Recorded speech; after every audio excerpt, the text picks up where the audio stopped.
Alright, good morning. Brownie here. Ito yung isang helideck course na ino-offer ng Opito para sa ating mga offshore worker. Ito yung initial training para sa mga helideck crew or helideck operation initial training. I'm with me, si Sir Jake and si Sek. Yan. Kaway-kaway tayo ng konti. Ano lang, bigyan nyo lang ako ng feedback. Ito kasing initial training. So, introduction to para sa inyo, para sa helideck operation. So, what can you tell about this training? Ano ba yung masasabi natin? Okay.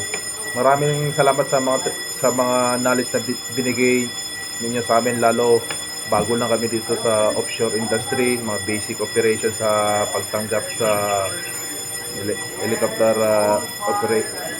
yung parating na helicopter, pag take off, pag separate ng mga dangerous cargo sa normal cargos, saka sa passenger. So maraming salamat sa opportunity na binigay at para sa informasyon lang ng lahat, kasi apat sa kanila, isa dito, batikan na. Batikan na sa may helideck. So, dito, so Jake, ngayon ka lang ba or familiar ka na sa tinatawag nating helideck? With regards po sa helideck, naka-experience na ako sa barko, pero with regards sa training, wala pa. So, it's an eye-opener for me na natutunan yung the basic and everything na dapat kinakailangan sa helideck operation. So, I'm so grateful na at least natuto ako, na nalaman ko yung mga basics about helicopter operation. Ano masasabi mo sa sinabi ni Jake? Okay naman sir, first timer din ako sa helicopter operation. So maraming salamat sa naituro nyo sa amin.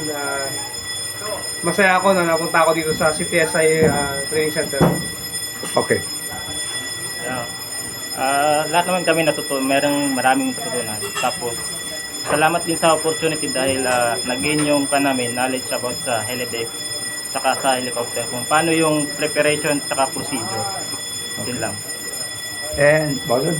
all good sir, all good. Nawawala ka. All good sir, all good. Parang ayaw mong pakita yung mukha mo.